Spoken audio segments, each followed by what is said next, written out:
so it spans like more than 2 generations, I guess. Toppled by the people movement. I mean, the students movement is also part of this movement. The situation initiating and following the fall of Suharto's regime were chaotic and full of violences. We can compare the situation in Indonesia in 1998 with Arab Spring, maybe that happened like a few years ago. We call the time after 1998, Indonesian call it as era reformasi. It's a reform era.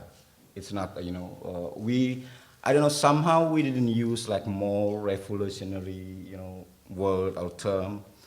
That this era, in a way, gave rise to a more open and democratic society. And at the same time, during this time, Indonesian people also witnessing and experiencing I would call it as a mediatization of society. After, for decades only watching only the government-sponsored TV stations and really tight censorship mass media, in the late 19th, Indonesian people suddenly are faced with vast choices of private TV stations and cacophonous newspapers and magazines. News headlines speaks much more louder than before.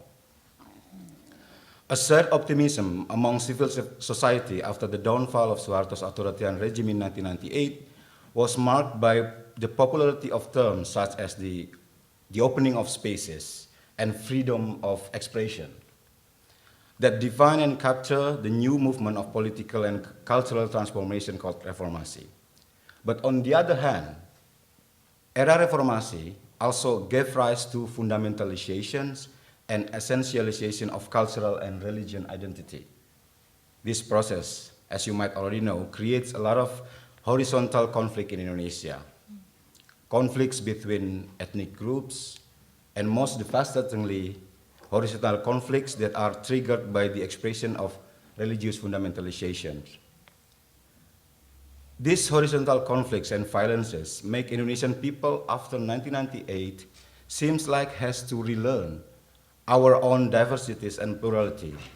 As you may already know, Indonesia as a nation is a very diverse. I mean, we have more than 17,000 islands, more than 700 ethnicities and languages.